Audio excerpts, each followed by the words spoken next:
Well, Beth, welcome to our podcast. I'm so excited that we were able to find the time and for you to come and share your incredible story with us. I'm fangirling over here, totally.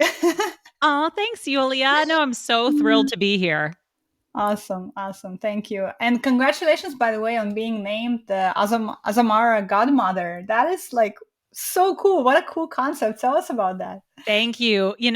Oh my gosh, it has been the most exciting, interesting journey, I have to say. I mean, definitely a standout moment in my professional career, but honestly, my life. I mean, it really started a few months ago. I don't even I think it was last year at this point, and I got an email from Azamara saying it was actually from their PR firm saying, we want to have a conversation with you about potentially being, the godmother of our cruise ship. And I remember reading it and it came in through my website and I was just like, okay, I don't know. I reached out to my mom and she was like, it's probably spam. Just ignore it. Like both of us were kind of like, is this a real thing? I don't Yeah, know. I mean, yeah. and I didn't know a lot. I'll be honest, I wasn't an experienced cruiser. I didn't know a lot about what it was to be a godmother of a cruise ship. So all of those things were kind of like, well, why me? And then the more I researched it, the more questions I had because godmothers of cruise ships, they're celebrities. I mean, Kate Middleton was a godmother of a cruise ship. Pitbull has been a godmother of a cruise ship. Celebrity just named their most recent godmother, and it's Simone Biles. So I'm looking at this, and it's like Kate Middleton, Pitbull, Simone Biles, Oprah, Sophia Loren, and then like Beth Santos. And I was like, this couldn't be real. And so I get on the phone with them and they're like, no, we really want you. And as I started to learn more about Azamara as a company, I started to understand why. It's a woman-led company. Their leadership is primarily women and people of color. And they wanted to do something just a little bit different. The way cruising has been, there's a lot of tradition involved. And the godmother of a cruise ship, it tends to be traditionally it's like the ethical compass of the ship and kind of, guiding direction of the ship moving forward. That's kind of like the traditions of it. Now it's just kind of a PR moment. Yeah, It's like, let's yeah, get a famous person to make a speech and, hopefully right. the media will be excited about it. And they said, we just want to do something different. We want to partner with somebody who's really actively doing the work in this space and who sort of represents where we want to take this industry and this business. Mhm, And they're mhm. like, we just really want to bring you and we're just really admire the work that you've done with Wanderful. And and the best part, I tell, like, this is becoming a long story, but I promise it's good. The best part is I actually declined initially. I The love the story. scheduling. I Oh, heard have you the heard story that? at which I was gonna ask you because I love that story. I wanted you to tell It's it. so good. Well, and it's like I declined initially. There were a number of issues with scheduling. I was just and as much as I will move mountains for really cool opportunities, one of the things that was a challenge, there were two things. One was that I had a family vacation planned with my entire extended family in honor of my dad, who just had planned his retirement, and then the other was that the day the ship was supposed to depart was my daughter's fifth birthday, Goodness. and that's there couldn't have been a more important time to really invest in family than after 2 years of our pandemic and kind of realizing, I've lost people in my family. A lot of people around the world have lost people important to them. Family is very important. And so I said, I'm not gonna leave my daughter on her fifth birthday. On top of that, we have this family vacation. And I get off the phone and my husband is like, call them back. He's like, are you crazy? He's like, there's no way you can say no to this. So we like called up my dad. He ends up rescheduling the whole family vacation, but there's still this issue with my daughter. And I think it says something about a business when we talk about inclusion, and that's at the heart of what Wanderful does. And I know we're going to go into that, but we talk a lot about gender inclusion and what does that mean? And I think, when you ask somebody to participate in this role, when you come from like a DEI lens, sometimes you feel like, okay, I made the invitation, I did the work, I extended that to that person. If they say no, it's not up to me. Like the ball is now out of my court. And so when I said no to them, I think any company could have very much said, hey, we put in the effort, we asked who we wanted to, it didn't work out, whatever. But they actually a week later got back to me. They were like, hold on a minute. They got back to me a week later and they're like, okay, we figured it out. They basically planned an entire trip for my whole family. They flew my two daughters out, my husband out, my mother-in-law to help take care of them. They all got put up in this beautiful Fairmont in Monte Carlo. They got tickets to the christening. They got like a black car to meet me where I was so that Wow. we could do like my daughter's 5th birthday in Monte Carlo with her. And then I would show up a day late. They'd have a black car come pick me up. The ship would literally pick me up like on the way. I was the only person that this cruise ship picks me up on the way. I go on this 3-day voyage. I make a couple speeches. I get back and my family's there. And it's like the amount of work. I mean, it had literally gone all the way up through the C-suite.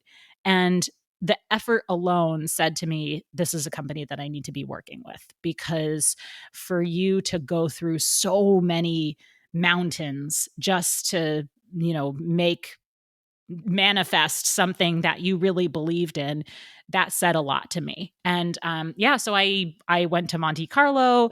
I went on this like extremely beautiful, luxurious trip in this gorgeous room with a butler and a fresh bouquet of flowers and a big bottle of champagne. And I got to wine and dine with people. And I went wine tasting in Italy. And just the most amazing trip you can imagine. And now I get to say that I'm the godmother of a cruise ship, and I got to smash the bottle of champagne over the new ship, and a portrait of me is hanging on the ship for like the lifetime of the ship. And I made a speech in front of hundreds of members of the travel industry, and it felt like a Cinderella moment, honestly.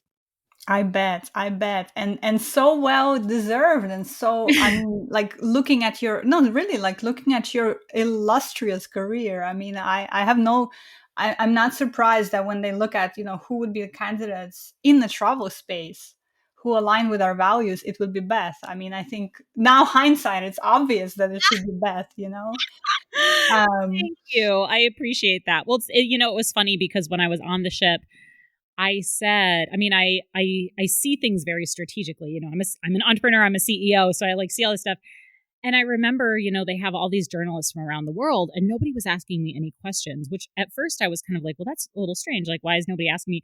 And then I sort of thought, people are probably not going to ask Simone Biles her opinion about the future of the travel industry because she doesn't work in the travel industry. She doesn't have a lot to say.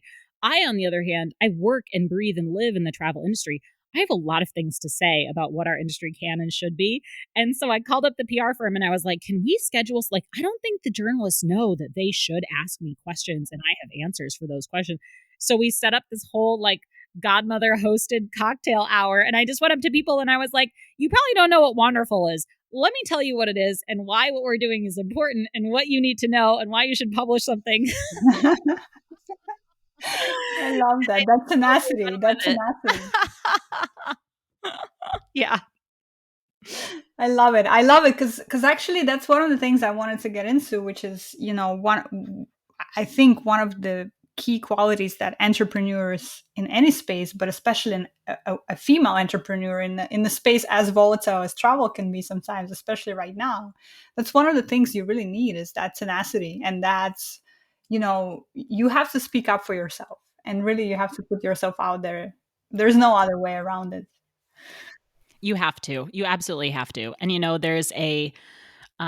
there's this really interesting like narrative about that I identify with a lot. And it's somebody had brought it up and I do not remember who it was, but it was this concept of, speaking of godmothers, is actually concept of like the fairy godmother issue with fairy tales. And to make this really concise, they were saying, one of the big problems with fairy tales nowadays is that the lesson that we're teaching our girls is that if you're a good person, like fundamentally inside your heart, you're a good person.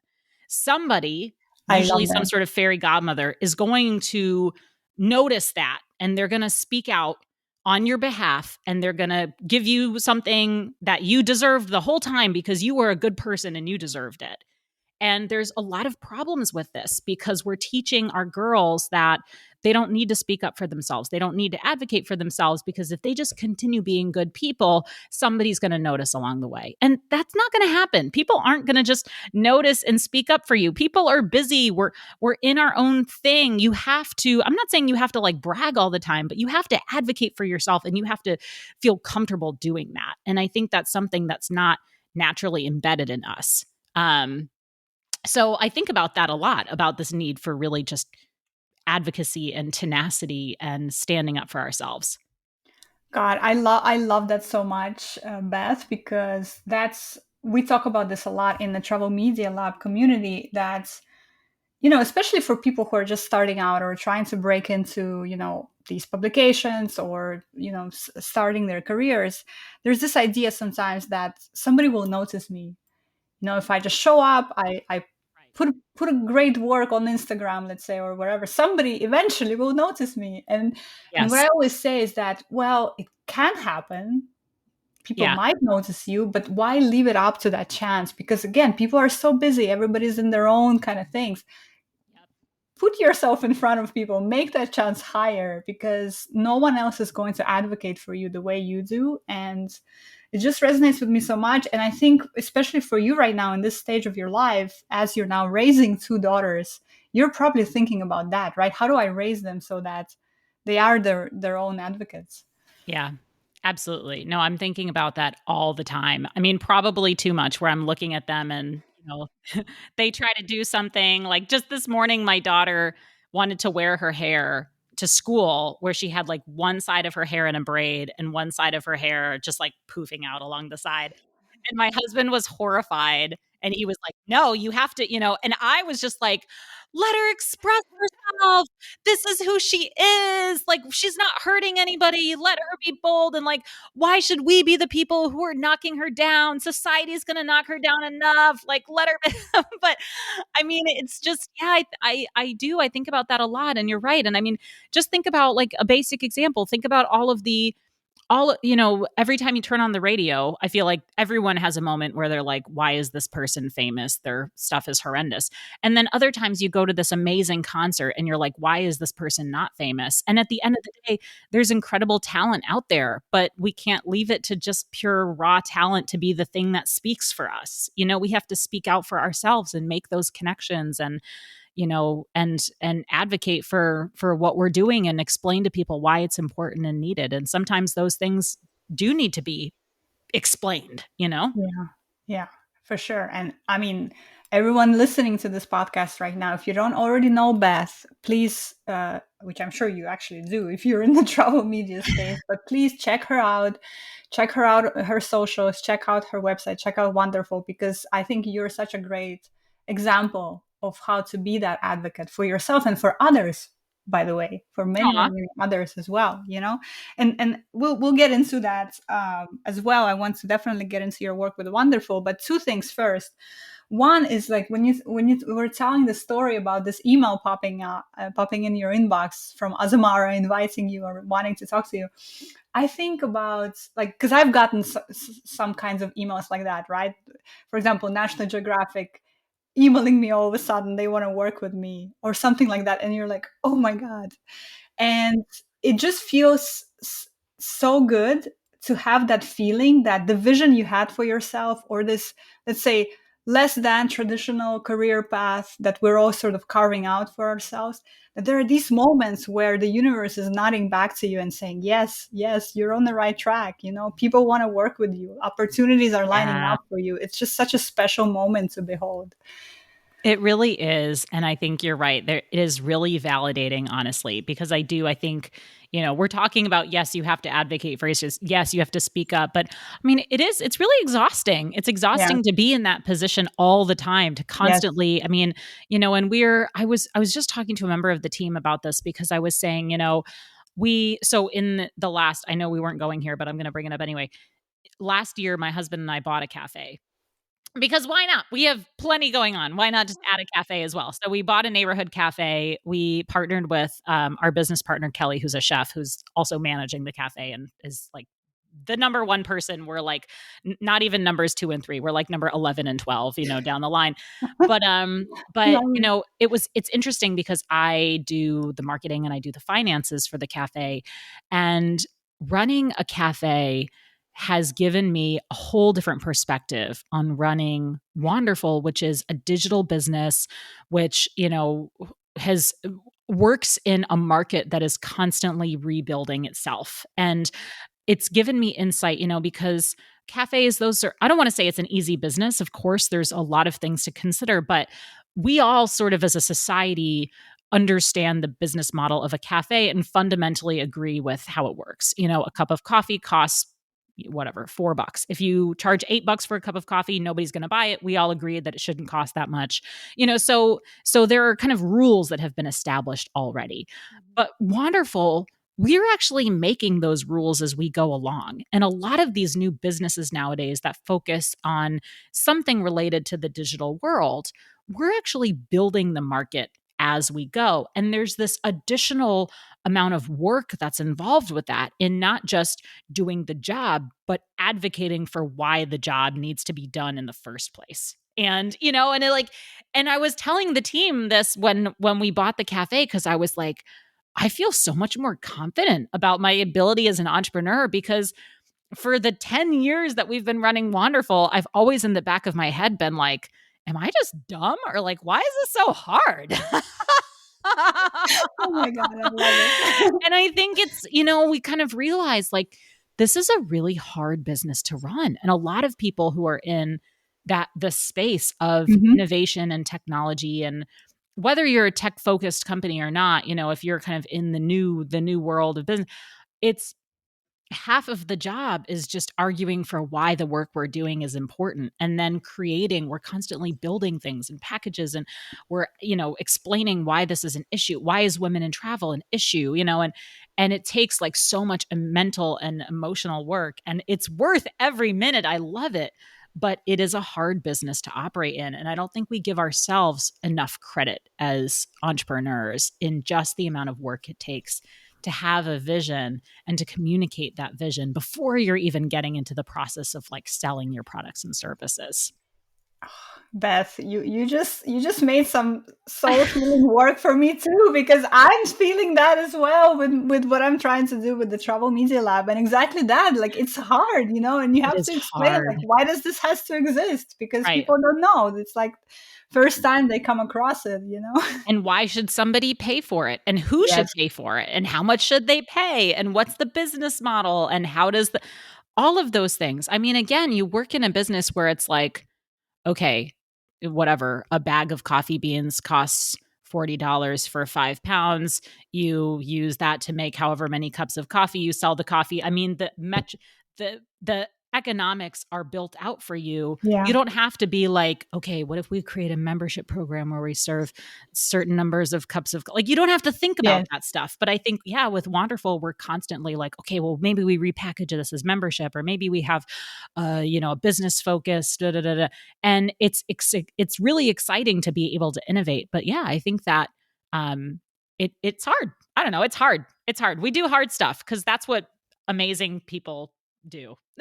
I love it. I love it so much. I know, right? Well, I want to take a moment and actually go back a little bit to the origins of Beth in the travel space. And I know that eventually that leads to the creation of Wonderful itself. So I've read somewhere that you've studied abroad in Portugal, which is sort of where your roots are in, and that you were interested in diplomacy and foreign relations, which made my heart flutter a little bit because that was me too. That was me Aw. too. That was the path I was gonna go down as well. But then you moved to Sao Tome and Principe, the island off the coast of Gabon in Africa. I had to look it up where that is because I was like, wait, what? Yep, totally. And that's where the idea for Wonderful was born. But what brought you to that island nation? And were you always a traveler, like from the beginning, or how did that whole origin came to be?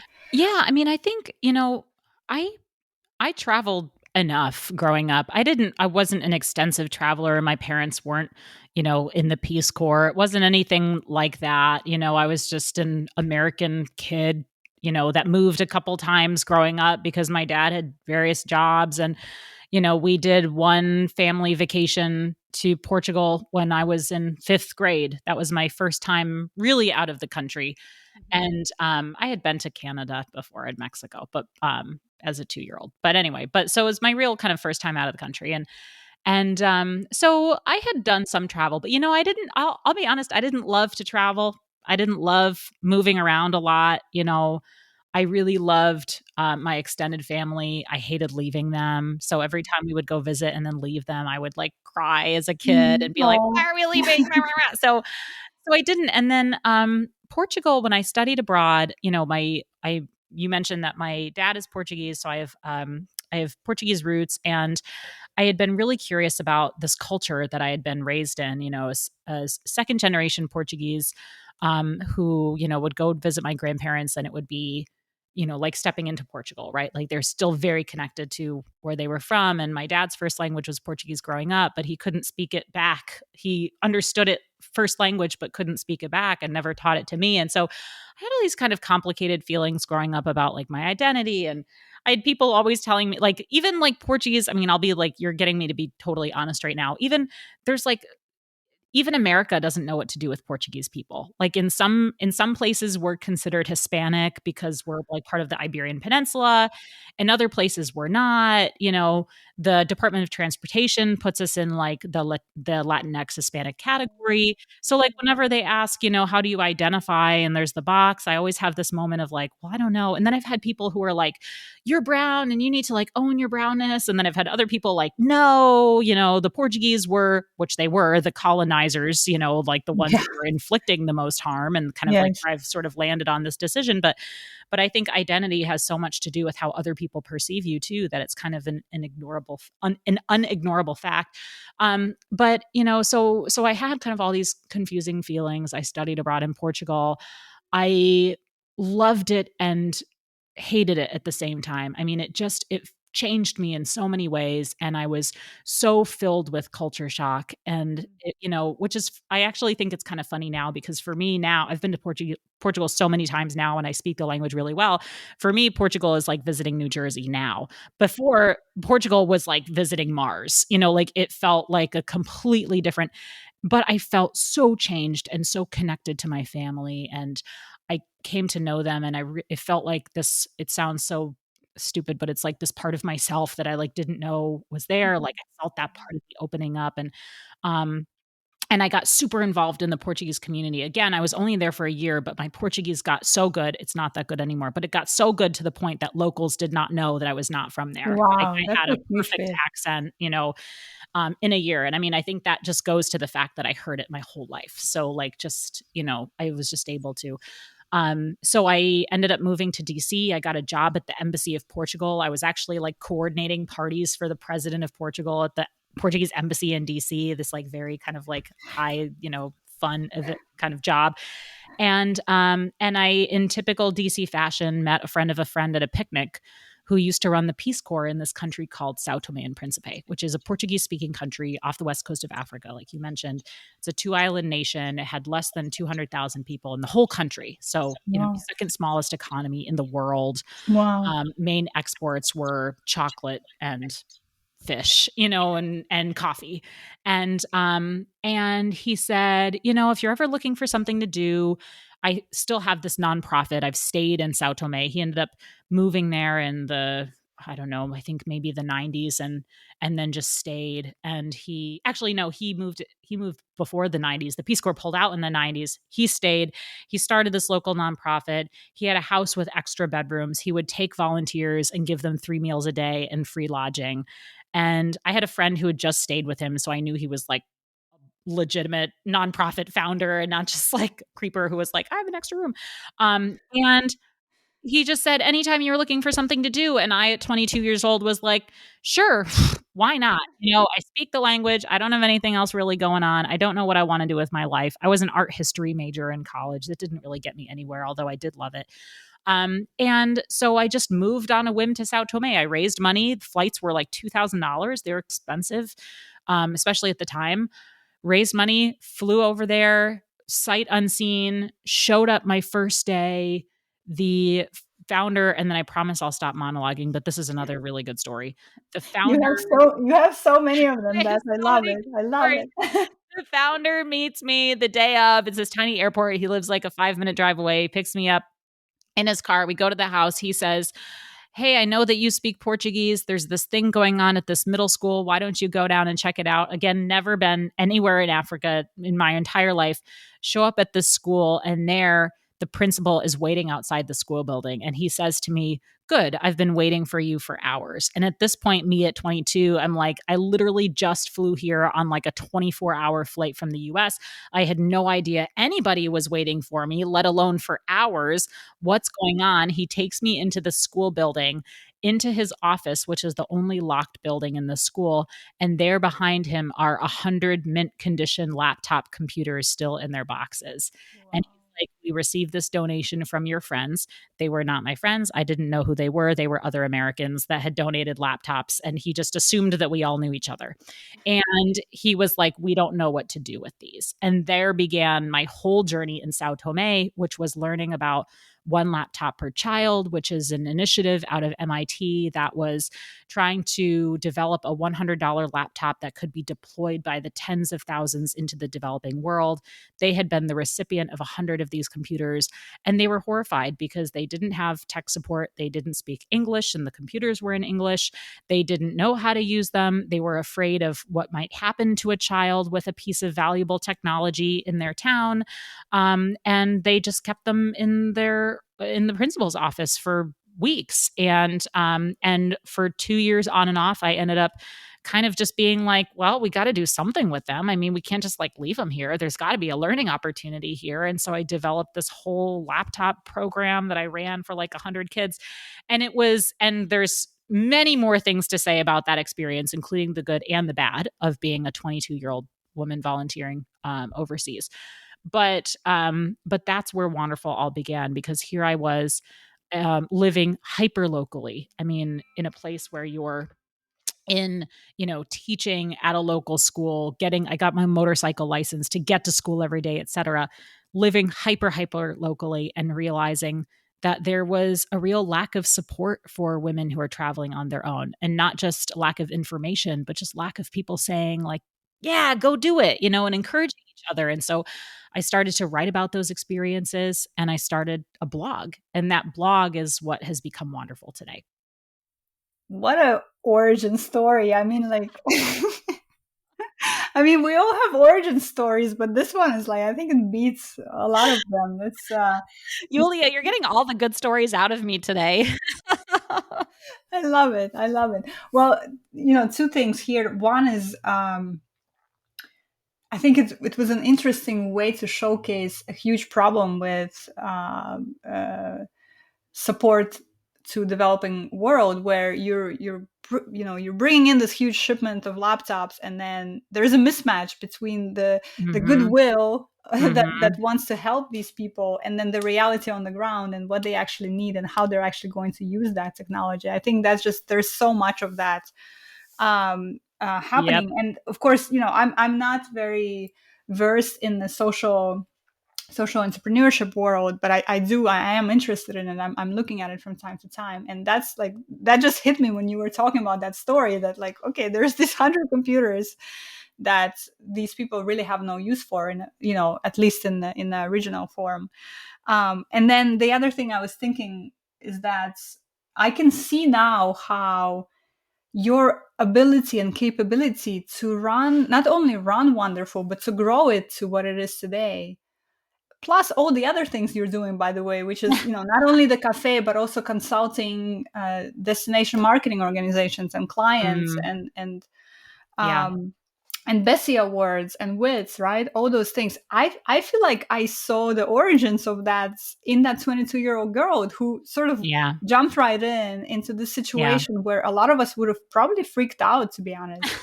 I you I know? had somebody tell me once, it was a ski instructor after a day of horrible skiing, and he said to me, "You're really not a physical risk taker, but you are an emotional Mm, risk taker." And yes. I was like, You're 100% right about that. I mean, I don't know, maybe I lack the gene that makes me nervous about doing stuff with my career.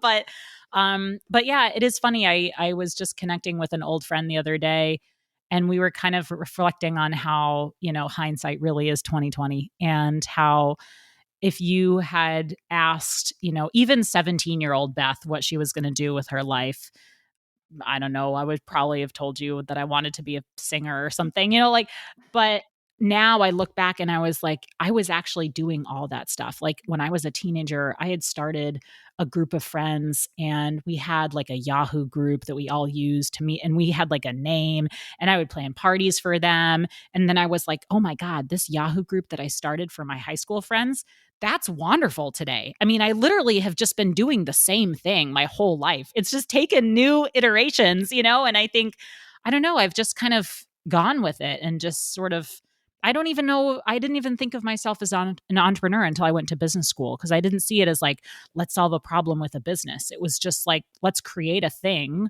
that we need because it sounds like fun. I don't know. And it turned into a whole bunch of wacky and exciting adventures.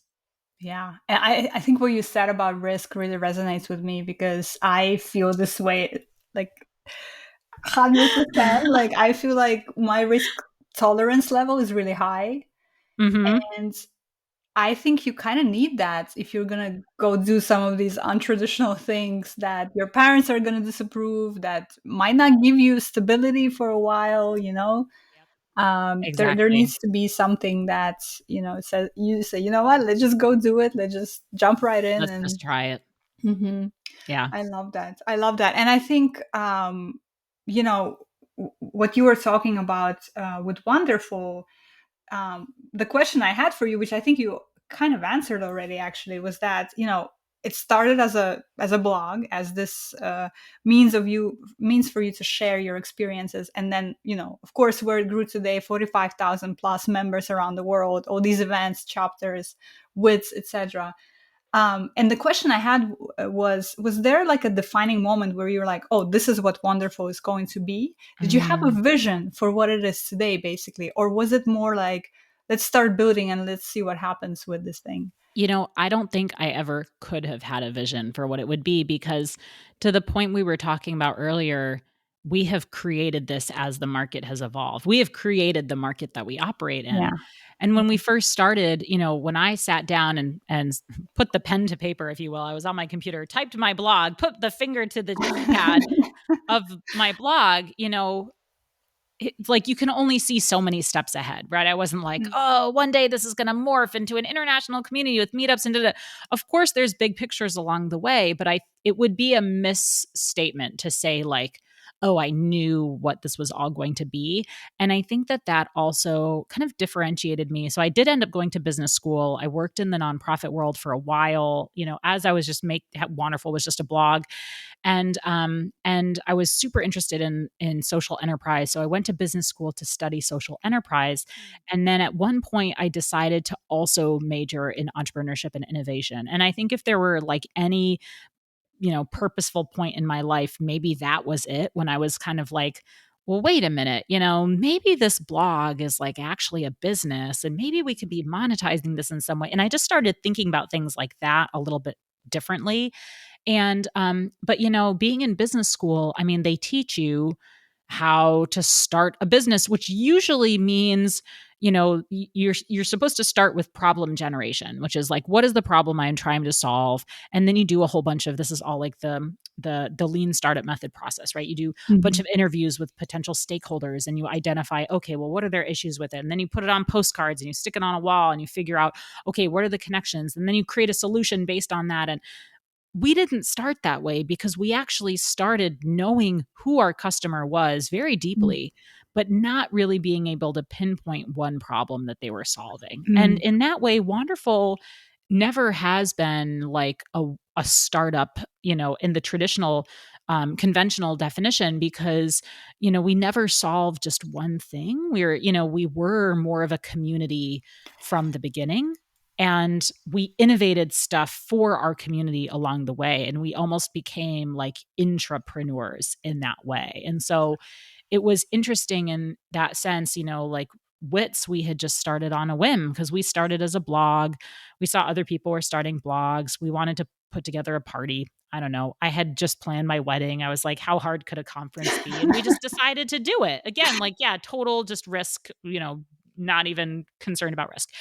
And that's where Wits came from. And then it went really well. And we were like, we should do another one. So same with Wanderfest. We were just like, there's no festivals focused on women in travel. That's insane to me. Essence Fest is one of the biggest festivals out there, and it's focused, like there's Burning Man. There's so many different types of events, but there's nothing that actually focuses on travel. That's not in like a convention center. And so we just kind of created it. And I think it has been sort of just not like trusting your gut, because I don't think it's like we just sort of pulled it out of thin air, but I think it's starting community first and listening to those needs and, making suggestions and trying ideas and being willing to just test it and bringing people around you that are also willing to sort of go along with your wacky ideas and know that it might not work and things are going to be really confusing, but that's okay because we're all having fun. Mm. And that's kind of how Wanderful has like cobbled itself into the conglomerate that it is today. Oh my God, I love it. I love that you're calling it a conglomerate. It totally is. But something that you said there, it really struck a chord with me, because that's how I feel when I think about Wonderful. It is a community. It's like camaraderie. And Mm-hmm. really that's, I think, probably the primary need that you were filling with this community is the need to be recognized and need to have that space for Yeah. for you and other women around you who are absolutely, in love with travel, but who don't have that space to come home to, basically. Yeah. That's kind of how I think about it. So it makes sense that, of course, it's not like a traditional startup in the sense that, you're solving some sort of need. It's a community first and foremost, and then Yeah. you innovate around that, which I really love how you put it. And yeah, again, it's actually helping me too to think about, even Travel Media Lab again and what I'm trying to do Mm. here, because it's the same, right? It's about having that home Yeah. for you. Absolutely. Well, and I think it's yeah, it is definitely that. And I think, it's been kind of fun building this alongside. I mean, a large part of our community is creators. And so I feel like we are, the we're kind of like in the same business as the people who are in our community, right? Like we're Hmm. building a community and they're also building a community and we're Yeah, helping them do it. And our yeah. community is them and their Yeah. community is somebody else. And so it's been kind of interesting being in that space too, where we're we're we're a community, but we also kind of feel the unique responsibility of being leaders in that community. And there's nothing that really explains that better than Wits, for example, which I just, we've been doing some hiring for our sales team. And I will say to them, I'm like, this isn't just a regular sales job. This isn't just, hey, we're going to give you a list of tables to sell at this event and you just sell them. I mean, every table you sell at Wits, because for people who don't know Wits, it's a content creator event where we talk about issues in the travel industry. We talk about how to build your community, how to build your platform. And so we have content creators attend in travel, but then we also have members of the industry and we do like networking between them, like, Hmm. kind of one-on-one networking opportunities. And we have this whole exhibitor section where the brands can be there and they kind of, exhibit on why creators should work with them, et cetera. And so I tell them, like, every time we sell a table at this event, you're not just, making a quick buck for this brand to come and sponsor. You're opening a door for the 500 people who are at this event to Mm. now pitch the sponsor so that they can now build a partnership. And it's like, there's this other level to that of, we're in this space advocating for ourselves, but in the process, we are advocating for the 500 people behind us and why they're also important to be invested in. And hopefully we're generating warm leads for them, Yeah. and that's, it's cool. It's really cool. Yeah, and you guys are really thought leaders in the space, and I just love all the talks that you produce. You have some really interesting conversations. Of Thank you. course, especially in the DEI space. I mean, some of the conversations that you've recently brought. You have fireside chats, I think, and other things. So Hmm. again, for our listeners, if you don't already know who Wonderful is and the Wits, and by the way, next year the Wits is in Puerto Rico, which Yeah. was just announced, which will be really cool. We're very excited. Really cool to see you there. But I want to talk a little bit now about a few other things. And my gosh, why? How is the time flying? So I know. It's flying all so of my fast. storytelling, Yulia. I know. We'll have to bring you back for round two because I want to know. I want to hear more. But I wanted to ask you. You mentioned a couple of times this idea of building Wonderful and what it is today. How was it doing that as a female entrepreneur in travel? Oh, We've had a guest on the podcast, Jillian Morris. You might know her. She's founder of Hitlist app, and she was also talking about she was talking about fundraising primarily and how she had to jump through so many more hoops than her male counterparts when fundraising, and it was just so frustrating that was happening. So I'm curious to hear sort of how your experience went.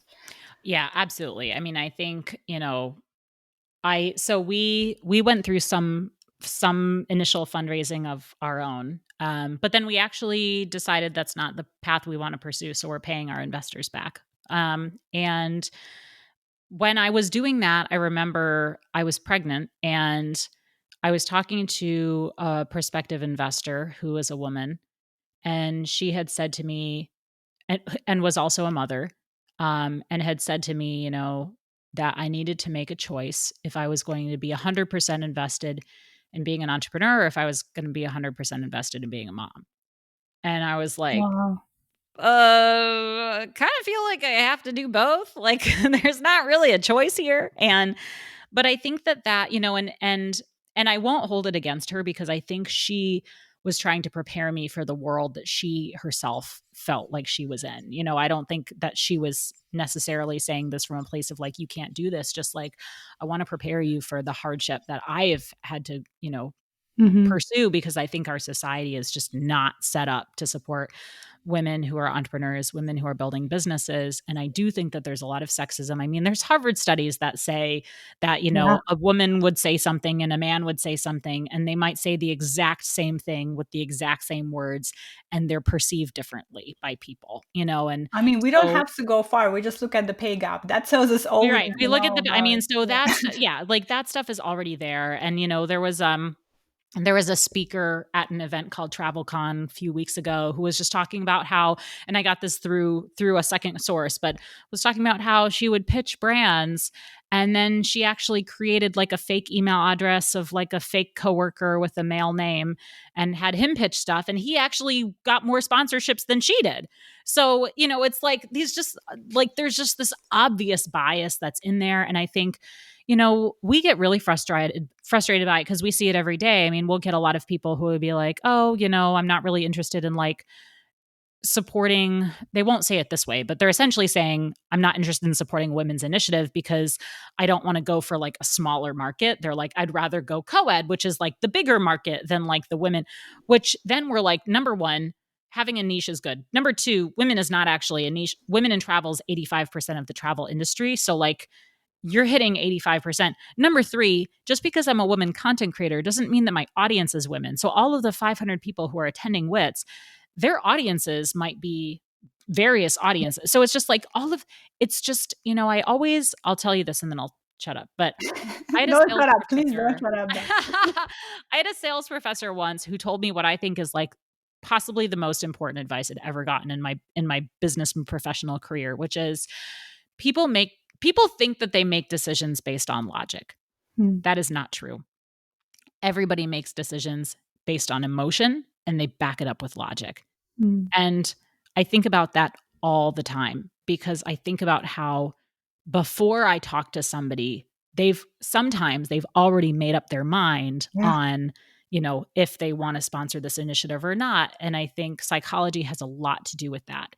And then when they come back to you, they'll say, "Oh, whatever, it's not in our budget, or we're looking for a different audience." And I know I can feel in my bones that that's them sort of justifying a decision that they made a long time ago. And that can be really, really frustrating, as a Yeah. community that's trying to advocate for amplifying not just women, but other traditionally underrepresented voices in travel. And, for us, we think that's a no brainer. Like, there should be that. I mean, if you could spend, the same amount of money and reach a new audience, or reach an audience that has a naturally higher engagement level, or reach whatever the argument Mhm. is. I mean, you should absolutely be going for it. But I think a lot of people just sort of do what their colleagues do, or what their, you know, peers in the industry do, and they don't take a second to think about it, or they don't want to jump out of their comfort zone like we do, and they're not really, they are a little bit more risk averse. And I feel like we're constantly fighting back against that as an all women team, Yeah. and having to kind of, yeah, I think it's super frustrating. Does that mean that we should stop? No. And it's actually one Mm. of the reasons why we've been calling the Women in Travel Summit WITS Mhm. more, very specifically, because we Interesting. want we want men to be coming to WITS. We want everybody to be coming to WITS, because we believe that issues of amplifying women and people of color and other underrepresented communities should be an issue that all of us are fighting to resolve, and not just some of us. So, like, Yeah. men should be as much part of that conversation of what do we need to be doing, and how can we help, and how can we, you know, fix this, as the people who are affected by it should be. Yeah, I love that so much, and I remember you talking about that at the Wits at the Wits this time, and it resonated with me so much because I absolutely agree. And in fact, we talk a lot about us creating our own tables. Well, that's all well and good, but until we involve the larger structure, still nothing is going to change. So I think Right. that is crucial what you're saying, that we need to involve everybody in this process. But I actually want to sort of um, go deeper into the other side of this, which is what that potential investor mentioned to you, which is you have to choose whether you're 100% this or 100% that. Mm, um, I feel like definitely the time is changing too. We don't necessarily have to choose as much anymore, right? We understand that we can play different roles, but at the mhm. same time, and this is actually happening in our community, so that's why I want to touch upon this as well. A lot of our members, they're really struggling actually with juggling all those roles too. And what we Mhm. talk about a lot is you need to have a structure of support. You need to have somebody Yeah. who buys into your vision of what you're trying to do and supports you in there, because yeah, sometimes it is really hard. So my question to you is actually, first of all, Beth, do you ever sleep? And second, Oh, how do Lord. you juggle all of that, right? Because you have a lot of businesses and projects that you're working on, and you've been so successful. So how has that worked for you? I don't know. I hate that question. I hate that Give question. us the magic pill, Beth. Give us the magic pill. Where does it all come from? But, and it's like I've thought a lot about this question, because I do get it a lot, and I think, I think it's a fair question. Like, if I looked at myself, I would be like, "Oh, how does she do it all?" But also, it's like it's just so aggravating, because I see the bigger picture of the challenges that I'm up against as a parent, with limited childcare. I have a fantastic, wonderful husband who also works a lot and travels a lot. And so we struggle with childcare, and all of these things that do make my life harder. And it's like, and I feel like I'm not doing it all. I'm barely surviving. Yeah, Like, I'm just, yeah, there are days when I feel like I'm on top of the world. And there are other days when I'm just like a mess. And I'm like, yeah. why is this so hard? This is so frustrating. And I don't know why, this world is set up this way. And I think about, my friend who lives in Brussels, who has like free childcare and stuff. And it's just like aggravating, and it makes me mad, Mm. that here I am, working extra hours so that I can like pay for somebody else to watch my child, because I can't, so it's, so I'm not doing it all, and I'm not balancing it all. But I will say that, I have, when I actually became a mother, I think I stepped in. I said this to you earlier. I was like, I stepped into a different gear, but I really think I did. And if anything, I think being a parent taught me this amazing skill of prioritization, but Mm. like at a whole different level than I had before, because I was I was in positions where I physically could not do the work that I wanted to do because I had a crying baby or I was nursing or like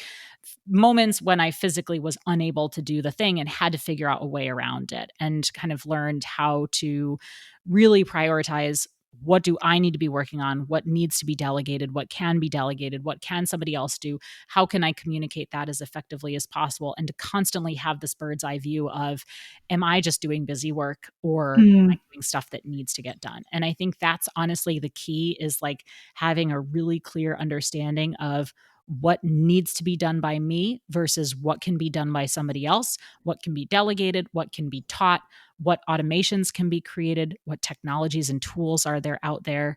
I think having a support network is essential. I mm, think I'm very privileged to be in a place where we have two working parents who are making a salary, who can afford childcare, and a mother-in-law who can come in and help from time to time, and like I have not been to a grocery store in probably 2 years because I just order all my groceries on Amazon Prime. And I realize that that's a little bit more expensive, but the time save is important. And so do I sometimes get bruised produce? Yes, but like that's the sacrifice. Those are the choices that I make in order to make this work. And I think for anybody, there's so the last thing I'll say, and then I'll shut up, but I feel like really passionate about this, which is, we have to make decisions about what works for us and what doesn't work for other people. We have to also stop placing judgment on people for the decisions that they do make. And I think that is incredibly important. I mean, we're all faced in times of our life when we're caregivers, and I think I'm very privileged in the sense of being an entrepreneur. I talk a lot about how this is a really hard industry. But in other ways, being an entrepreneur is like the best job when you're a yeah. parent, because you don't answer to anybody else. So if I have like a crying baby and I'm pitching somebody on like a sales sponsorship and they have an issue with my crying child, whatever, I don't need you. Like I can say that, right? Because this is my business and I'm going to Yeah. run this my way. And I understand that it's harder sometimes when you're working for somebody else and you have to kind of like put on this air of professionalism or make the child be quiet in some way or whatever. And I think that my team has given me freedom to be who I am openly, and just to like openly, there have been times where I'm on a call and I'm like openly struggling to do my life, and they give Mhm. me the space and the permission to just struggle through it. And we have to give each other permission to just struggle through stuff, because the extra effort it takes us to mask that or to find our way around it, that takes time and energy too. And that's where a lot of this, this time is lost, is us just trying to look like we're managing it so well. My God. I love it. I love it, Beth. No, it's first of all, like I love, thank you for being vulnerable and open and honest on the podcast, because it's exactly right. It's, for me, it's like bringing your full self to all areas of your life, which is what we're not doing actually when when we're trying to maintain some sort of facade or some sort of, if a child is crying, we need to put him away or whatever. So it sounds like your team and working at Wonderful is a really great environment when you're able to bring that full self and struggle through whatever moments are happening. You're doing that. It's really incredible. And what I wanted to say also is that what you mentioned earlier about prioritizing and also busy work, Mhm. that is Yeah. crucial actually, because but that also comes with placing importance and priority on what you need to accomplish, what you want to accomplish, your vision, your dreams, your goals, Yeah. and prioritizing those things, because if you don't prioritize them, no one else will as well, especially Exactly. when you have 100 other demands on your time and your attention, from everything. So that's just so important. I love that you mentioned that, because again, we talk about this a lot on our in our community. And finally, I recently heard this thing. You know how we all have to-do lists at the beginning of the week, right? Mhm. I need to do this week. Well, I heard it on a podcast actually recently. This guy, he was recommending in addition to a to-do list, why don't you also do a not to-do list this week? Oh, that's good. Actively the things I'm not going to do this week to free up that time, right? Which we Yeah. don't do that. We tend to just add more and more and more because we think that we're like rubber, made of rubber, and we keep stretching. But no, we're not. We need to prioritize really well. Yeah. And that's the power of no. I mean, I think about that a lot more too, of just being okay with saying no to things and knowing that when you're saying no to something, you're saying yes to something. And I've also started using the magic phrase of like not now, which I Mm, have really enjoyed using, which love it. is, it's just saying like, yes, I want to work with you. Yes, I want to explore this collaboration. Yes, I want to do this thing. But right now, my table, my dance card is full. My table is set. I don't have the capacity, but I would like to do this later. And so I'll say to people, like, I can't prioritize this right now. However, I would like to do it later. And Mm, I think that for me, who's like constantly wanting to please people, really a helpful way of, saying, I'm not saying no forever. Like, I never want to do this. I'm just saying that I have to prioritize other things in this moment. And that's totally fine. yeah, that's a really beautiful way to put it. Um, So it was helpful to hear that Beth also struggles. We all struggle. That's a good reminder to all of us. And we all struggle, we all juggle too Yes. many balls. And, that's the journey. That is life. That is absolutely Hmm. okay. And the more we talk about it, the less pressure I think we all have, to feel like we need to be perfect and we need to be, in perfect balance all the time. So I've been really overwhelmed the past few weeks with all my projects and everything that's happening. So it's just so Hmm. it's so refreshing to hear that from you, I really appreciate Yes, that. even the godmother of the Azamara Onward gets overwhelmed. Just send it to the papers. Yeah, no, but I mean, you're right, and I think I won't go off on this, but I think a lot about how like social media and stuff, Mm, it all plays into that. And again, I'm a mother. I mean, we're bringing this conversation full circle because as a mother of girls, I worry a lot about that. I yeah, know what social media is doing to our girls. I know that yeah, hospitalization rates from self-inflicted injuries are higher than ever before, and I know that this constant pressure to be perfect, to have this perfectly curated life, to look like everything is going great, that is fundamentally destroying us. And yeah, so, and if we continue to subscribe to that, we're just going to keep perpetuating that. And for like the sake of the next generation, I'm like, I don't want that to look like somebody's reality where people are asking me like, "Oh, Beth is able to do a million things. Why can't I?" No, I'm just crazy. I'm just like losing my mind all the time. yeah, Do I love it? yeah, Yes. But everybody has their own levels of ability and everybody's sacrificing something along the way. And it's okay for us to have moments where we're just feeling like overwhelmed, and then to find solutions to get out of it. yeah. Oh, I love that so much. And actually, as you were talking, what came to mind was this whole thing. You've probably heard this before that Beyonce also only has 24 hours in the day, just like Yes, she's able to be Beyonce. And to that, I always want to say, but wait a minute, Beyonce has a huge team of people. exactly. Yep. She's got You can't just plenty of be people Beyonce helping on her your out. own. Right. You cannot be Beyonce on your own. Oh, I like that. That should be like a bumper sticker. Beyonce is not a solopreneur.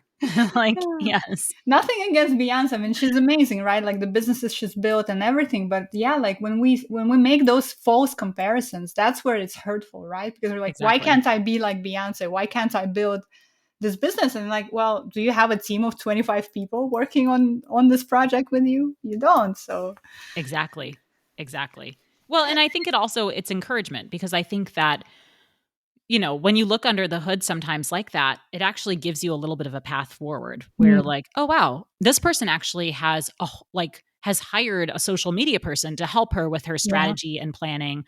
Oh, that's how she's consistently putting yes, out really good, stuff. And it's not like we're like pulling off the mask and like, yeah, showing yeah, us for who we really are. But to your point, like it helps us sort of think about, okay, I don't have to do all of this. There's amazing talent out there. I just hired a marketing assistant because I was like, I've just got so much happening and I see the opportunities that I'm losing. And I know that I don't have the time to be thoughtful about everything I say, and I need somebody to give me direction sometimes. And so I hired Mhm. like a Beth Santos marketing assistant. Amazing. And I think that that's, yeah, it's, to recognize that other people do stuff like that, and to have the luxury to do it. I think it takes time to get there too.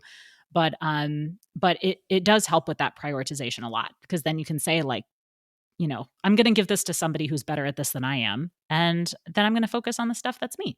Yeah, totally. And I hired a virtual assistant the year, and it's been life Nice. changing. Shout Yeah. out to you, Krista, if you're listening to this. I love you. You're amazing. Awesome. So this is wonderful. So I want to start wrapping up because, goodness, what an hour already has passed. But I wanted to ask you. So with all these, with all these again amazing accomplishments that you had, a lot of the projects that you've worked on, that you're building on now, what gives you the most joy right now in this moment? What's sparking your joy the most right Mm, now? um, what is sparking the most joy? I mean, It's a of course, hard I can moment, say to be my honest. family. I should have Yeah. probably qualified it that it's a hard moment to find joy in, right? Like just overall, like in this year, it's been so hard for so many of us, and here I am, like, what is sparking joy? What brings you joy? But I think, well, and honestly, so I have been working more than usual. And I think, maybe other people are experiencing this, where all of the things that were put off the last 2 years are now happening in 2022. And I feel like I've always had a pretty good balance with my work life. I make sure that I sleep. I have time with my family. I do feel like I do it all sometimes in a good way. Like I get it all Mhm. done. And I do believe that 2022 has felt overwhelming in a lot of Yeah. ways. And I think Yes. a lot of other people are feeling like that as well, because again, all of the stuff from 2020, all of the stuff from 2021 that was pushed professionally has been pushed to 2022. And now we're in the place of like doing the 2022 stuff and all of the other stuff on top of it. And everybody's socially awkward because we've been by ourselves for 2 years. And so we're like managing everything that's going on mentally. And so I think, so initially I was going to say something to you like, oh, knowing that I'm creating a supportive community and that everybody's enjoying Wonderful brings me joy. But honestly, I think what brings me joy after 2 years of being on Zoom is like going outside and Mm. just, and making sure that I'm prioritizing. Like, yes, being in front of a screen is essentially my job. Yes, I still love working from home and the flexibility that that gives me. But I have had to start taking a step back and being like, I need to walk away from my computer and I need to go for a walk and be out in the Yeah. fresh air and do some chalk with my daughters and make a meal and not look at my phone once. And I think I've had to be a lot more intentional with Mm. myself about that. And it's those moments, I have this amazing vegetable garden that I've kept Oh. going for like during the summer the last couple years, which is like the smell of like a good tomato. I mean, that kind of stuff really brings a person joy. Mhm. And I've really been relishing a lot in the natural world, more than I think I ever have before. I love that. I love that so much because you're right. I mean, we just spent the last 2 years on Zoom, and I think the exhaustion level too is Yeah, it's starting to high. be like really high. And yeah, I mean, everything's seems like coming to fruition now in 2022. But also, we're operating in this. The news cycle has been just Mhm. really horrible this year. I mean, when has it not been? But it Yeah, feels like every it's really single awful. thing is a just a disaster. So. It does. It does feel that way. I might need to like rethink how I ask that question going forward because like, oh, what brings you joy? No, but it's a good question to ask, because I think like you have to find your moments of joy. You have to to the point of prioritizing. Like that's something we talk about a lot at Yeah, Wonderful, is like a lot of the people who join Wonderful, they just join because they love to travel. And you know what? We have to encourage that. We have to encourage you to do stuff purely because you love it, not because you're going to get a raise, not because it's making you into, a person that your mother-in-law likes, not like whatever it is. Sometimes we just need to do things because they bring us joy. And that's yeah, why we do them. And we invest in those things because they make us feel like we're better people and they make us happy. And so I think that's a super important question to ask. love it, love it. Well, Beth, it's been a very fascinating hour. I do feel like we need to bring you back for round two because there's a lot of things that I wanted to ask you. I didn't get to ask you, but I also want to be respectful of your time.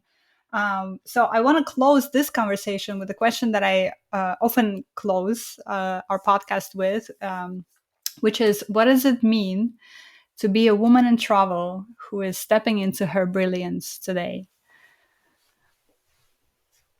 What does it mean to be a woman in travel who is stepping into her brilliance? It means everything, I think. And it's because women are the backbone of travel.